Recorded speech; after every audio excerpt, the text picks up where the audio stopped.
Assalamualaikum warahmatullahi wabarakatuh.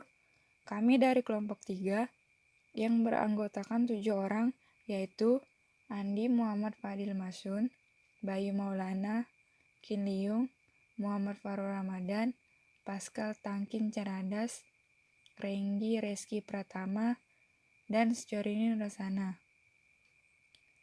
Kali ini kami akan membahas materi tentang metodologi sistem informasi. Untuk definisi metodologi akan dijelaskan oleh saya sendiri, yaitu Scorini Nurhasana. Istilah metodologi dan metode telah digunakan secara bergantian di bidang sistem informasi. Metodologi berarti pendekatan holistik untuk proses pemecahan masalah. Holistik berarti metodologi termasuk masalah manajemen proyek, pendidikan, dan pelatihan. Untuk metode merupakan bagian dari suatu metodologi.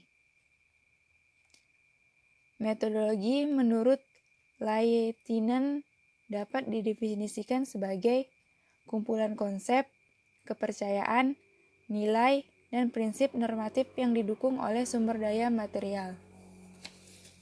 Metodologi juga pada umumnya dipandang sebagai proses penyelesaian masalah dan untuk memecahkan masalah, terutama masalah yang tidak terstruktur di mana solusi dan hasilnya tidak mudah diprediksi.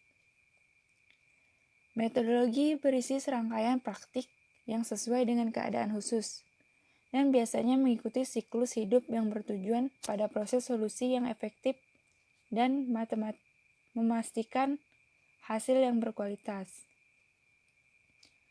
Metodologi juga biasanya didasarkan pada filosofi yang berbeda sebagai cara untuk mendekati masalah dalam mencapai solusi. Berikutnya adalah 3 tahap siklus umum untuk memecahkan masalah. Yang pertama yaitu plan. Yang kedua, develop. Yang ketiga, manage.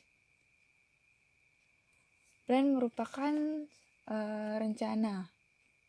Pada tahap ini, berupaya untuk menangkap gambaran holistik masalah dengan melibatkan semua variabel dan pemangku kepentingan yang relevan dan meletakkan strategi praktis pada rencana untuk menyelesaikan masalah. Kemudian ke develop. Develop merupakan pengembangan dari solusi yang sesuai dengan rencana yang sudah ada.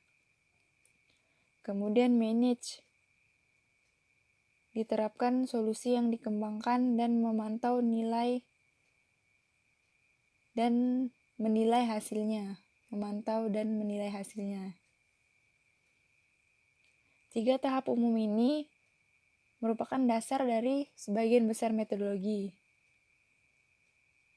Metodologi akan terdiri dari langkah-langkah deskriptif terperinci untuk membantu pengguna tentang bagaimana untuk melanjutkan dengan tahap-tahap pemecahan masalah dan apa saja produk kerja atau kiriman yang akan diperlukan sebagai output dari setiap tahap. Selanjutnya akan dilanjutkan oleh teman saya, Muhammad Farul Ramadan. Oke, nama saya Muhammad Farul Ramadan dari Prodi Informatika, NIM D10421911003. Saya akan menjelaskan beberapa jenis metodologi yang umum digunakan dalam disiplin SI. Yang pertama ada strategi informasi sistem perencanaan. Jenis metodologi ini berupaya untuk mengintegrasikan dan menyelaraskan tujuan strategi organisasi dengan rencana sistem informasi yang ada atau kebutuhan bisnis. Metodologi ini bertujuan membantu organisasi dalam mengidentifikasi peluang dengan memanfaatkan teknologi untuk keunggulan kompetitif. Yang kedua, proses bisnis re-engineering digunakan untuk memaksimalkan profitabilitas perusahaan dengan merancang dan mengubah proses bisnis organisasi. Yang ketiga, metodologi pembangunan sistem digunakan untuk merancang beberapa jenis sistem informasi seperti sistem pemrosesan transaksi, sistem informasi perusahaan, sistem dukungan keputusan, dan lain-lain. Yang keempat, metodologi keamanan informasi. Membantu organisasi untuk membangun rencana keamanan untuk mengatasi kerentanan yang berhubungan dengan penyalahgunaan informasi yang tidak sah. Nah, metodologi di atas memberikan para pengguna cara berpikir, melakukan, dan belajar. Metodologi dilihat sebagai cara belajar dengan memperoleh pengetahuan dari proyek-proyek sebelumnya dan menyimpannya dalam format yang ditetapkan untuk memandu organisasi pada proyek berikutnya.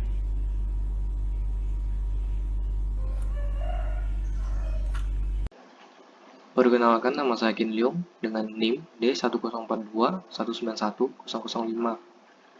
Di sini saya akan menjelaskan tentang metodologi model waterfall.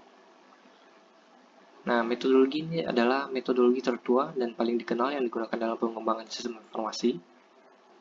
Model ini didasarkan pada tahapan siklus pengembangan umum dalam memandu developer dari awal fase studi kelayakan melalui pemeliharaan sistem yang lengkap. Setiap tahapan dari metodologi ini jadi input bagi tahapan berikutnya. Nah, di tahapan pertama dari metodologi ini ada yang namanya studi kelayakan.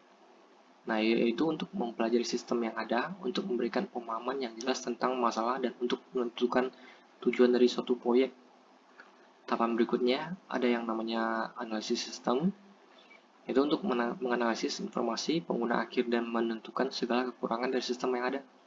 Data yang dikumpulkan pada tahap ini akan digunakan sebagai bagian dari sistem baru. Selanjutnya ada yang namanya desain, itu fungsi dan sistem menjelaskan secara rinci, termasuk tata letak layar, aturan bisnis, diagram proses, instruksi pemrograman, dan berbagai dokumentasi lainnya. Tahapan selanjutnya, implementasi, itu desain diterjemahkan dalam kode menggunakan bahasa pemrograman. Nah, selanjutnya uji coba atau pengujian, itu sistem dimasukkan dalam lingkungan pengujian untuk memeriksa suatu kesalahan atau bug. Tahapan terakhir itu pemeliharaan atau maintenance. Itu sistem dimasukkan dalam produksi di lingkungan bisnis nyata. Koreksi dan penambahan mulai dijalankan dan sistem mulai berkembang. Baiklah, saya Pascal Tangkirin Carandas dengan NIM D1042191002 akan menjelaskan tentang evolusi dari metodologi. Kita mulai dari era tribal yang berlangsung pada 1960 sampai dengan 1970. Selama periode ini, developer tidak menggunakan metodologi yang formal. Pendekatan pada era ini adalah memahami teknologi dan menentukan cara untuk menyelesaikan masalah. Jadi pada era ini masih sangat awal, metodologi itu masih sangat awal. Oleh karena itu hanya memfokuskan dalam menyelesaikan masalah saja tanpa adanya kelebihan hal lain. Lalu pada era otoriter, developer percaya bahwa dengan mematuhi detail metodologi secara ketat dapat dipastikan proyek bisa berhasil dan akan memenuhi persyaratan manajemen dan pengguna.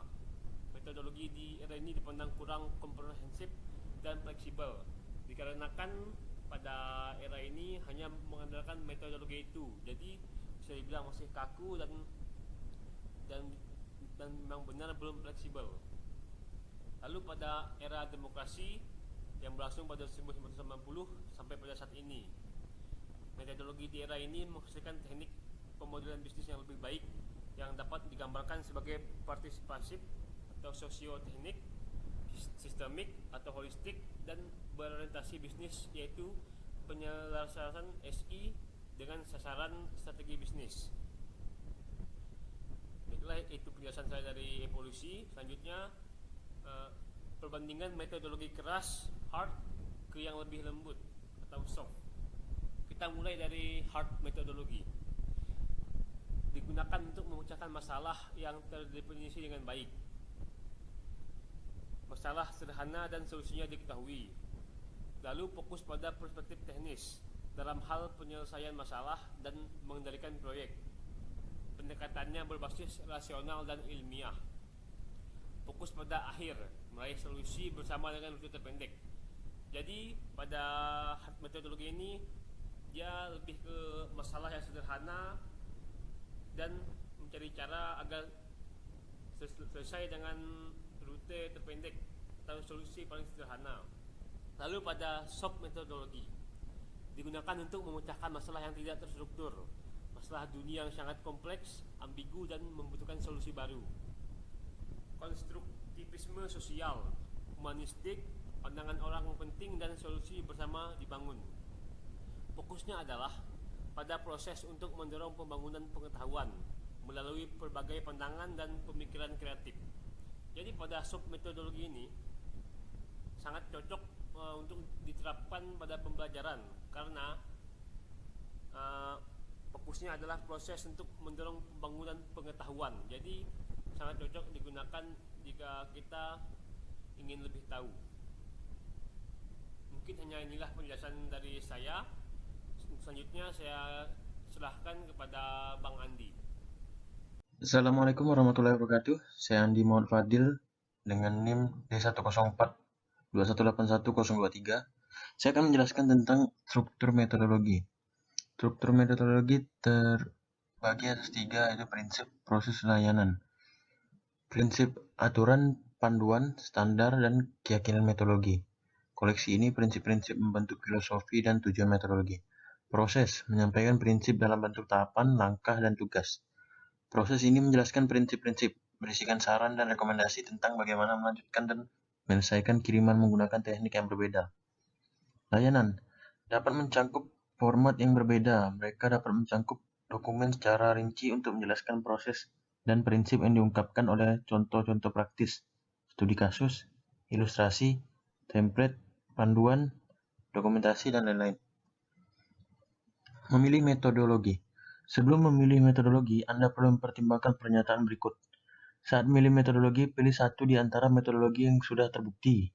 Pilih metodologi yang telah berhasil digunakan di organisasi lain. Keuntungan menggunakan metodologi harus jelas dalam pikiran Anda. Untuk membenarkan alasan Anda mengadopsi metodologi. Metode dan kriteria apa yang akan Anda gunakan untuk memilih metodologi yang sesuai, yang cocok dalam hal kegunaan dan mudah digunakan. Selanjutnya akan dilanjutkan oleh teman saya. Baik, perkenalkan nama saya Renggi Rizky Pratama. Di sini saya akan melanjutkan penjelasan dari slide sebelumnya. Yang selanjutnya itu adalah kerangka kerja generik yang digunakan untuk membantu dalam proses seleksi adalah NIM SAD, yang merupakan kependekan dari analisis dan desain sistem berbasis model informasi normatif. Jaya Ratna 1994. NIM SAD adalah alat yang dapat membantu pengguna untuk mengevaluasi dan mendapatkan pemahaman konseptual yang lebih baik tentang masalah yang harus dibacakan dan lingkungannya. Kerangka kerja ini didasarkan pada 3 perspektif penting yang harus dipertimbangkan oleh evaluator untuk mengajukan pertanyaan penting dan untuk menjawabnya. Ketiga perspektif ini terkait dengan situasi masalah, pengguna metodologi, dan metodologi itu sendiri. Tujuan utama kerangka ini adalah untuk mengevaluasi ketiga perspektif ini. Yang pertama, situasi masalah atau konteks metodologi.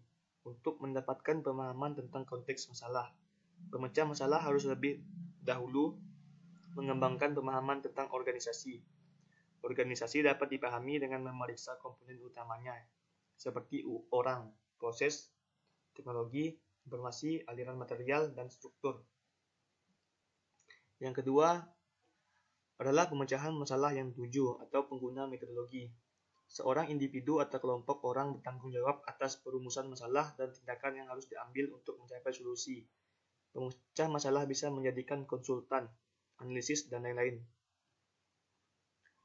Dan bisa dari dalam atau di luar organisasi. Fokusnya adalah pada peran, bukan pada orangnya. Yang ketiga, proses pemecahan masalah. Perspektif ini mengkaji detail proses penyelesaian masalah.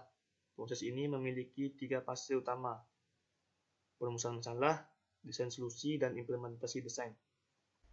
Oke, di sini saya akan melanjutkan penjelasan dari Randy, yaitu menyalahgunakan metodologi.